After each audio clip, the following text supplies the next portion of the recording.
Hello बच्चों, आज हम पढ़ेंगे पाठ 17। ठीक है, काश मैं मोटरसाइकिल होता।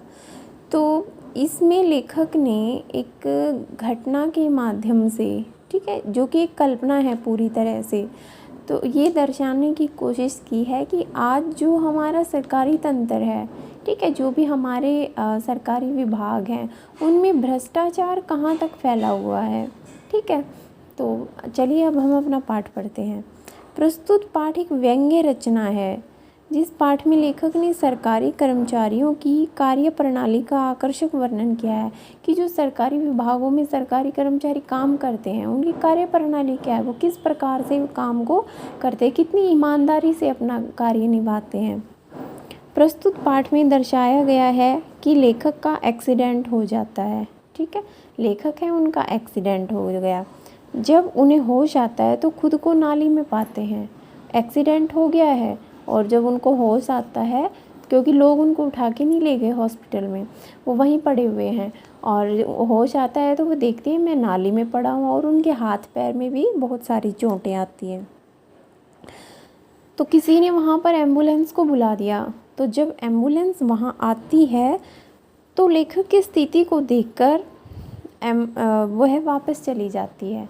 और क्यों वापस जाती है? क्योंकि ये अधिकार क्षेत्र का मामला आ जाता है।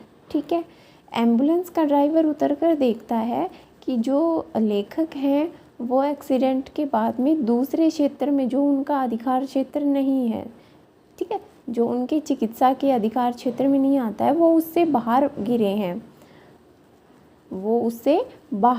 हैं। मतलब जो एम्बुलेंस आई थी वो इलाहाबाद से आई थी, और लेखक थे वो कहाँ गिरे हुए थे? प्रतापगढ़ क्षेत्र में गिरे हुए थे। तो एम्बुलेंस वाले ने कहा कि ये तो हमारे क्षेत्र का मामला नहीं है, ये प्रतापगढ़ में आते हैं, इसलिए इनको प्रतापगढ़ की ही एम्बुलेंस लेकर जाएगी। क्योंकि उसको लगता था कि यह मामला प्रतापगढ़ का है और वह इलाहाबाद से आई थी, इसलिए वो एम्बुलेंस वाला वापस चला गया। लेखक की मोटरसाइकिल को इलाहाबाद के बीमा वाले ले जाते हैं, क्योंकि जो बाइक थी वो इलाहाबाद में पड़ी थी। ठीक है, दोनों की सीमाएं लगी हुई थी। तो लेखक प्रतापगढ़ में गिरे थे और जो उनकी बाइक थी वो प्रतापगढ़ की सीमा से इधर इलाहाबाद में गिरी थी। तो उनकी बाइक को तो इलाहाबाद में, क्योंकि उनकी बाइक भी टूट चुकी थी, तो उसको तो उसकी मरम्मत के लिए बीमा वाले ले जाते हैं उनको। ठीक है, और जो लेखक है वो वहीं पर पड़े हुए हैं। अंत में लेखक को एक व्यक्ति अपने घर ले जाता है, और आखिर में क्या होता है? कोई एम्बुलेंस नहीं आती, एक आदमी है जो उनको अपने घर ले जाता है और उनका मरहम पट्टी करता है। कुछ दिन बाद बीमा वाले उसकी मोटरसाइकिल को चमका कर ले आते हैं, क्योंकि उसने इंश्योरेंस करवा रखा था अपनी मोटरसाइकिल का। तो बीमा वालों ने उनकी मोटरसाइकिल बिल्कुल अच्छी करवा दी थी, और कुछ बीमा के जो पैसे मिले थे वो भी वो लेकर वहाँ पर आते हैं। कुछ उन पैसों का कुछ हिस्सा बीमा वाले अफसरों ने अब खुद रख लिया था, ठीक है, रिश्वत के तौर पर, और बाकी का जो बचा था वो लेखक को देकर जाते हैं। तो उसमें से भी आधा हिस्सा वो जिसके घर में रह रहे हैं उसमें उसको दे देते हैं।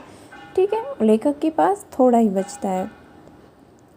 तब वो अधिकारी लेखक को एक बड़ा भाषण देता है, जो बीमा वाला उनकी मोटरसाइकिल लेके आ रहा है। ठीक है, और वो अपने इलाहाबाद क्षेत्र की इतनी खूबियाँ गिनाता है, और ये भी कह देता है कि अगली बार अगर आपका एक्सीडेंट हो तो आप इलाहाबाद में ही गिरना, प्रतापगढ़ में मत गिरना। ठीक है, क्योंकि वहाँ आपका इलाज नहीं होगा, और अगर आप मर गए, कुछ हो गया, तो आपकी फैमिली वालों को भी हम बिल्कुल मालामाल कर देंगे पैसे से। तो इसमें सरकारी जो कर्मचारी हैं उनके जो उनका काम करने का तरीका है उसके बारे में यहाँ बताया गया कि वो खुद खाने के लिए, खुद पैसा हड़पने के लिए कितना भ्रष्टाचार फैलाते हैं। ठीक है, तो ये आपका पाठ था, इसको एक बार पढ़ लेंगे और इसका अभ्यास करेंगे।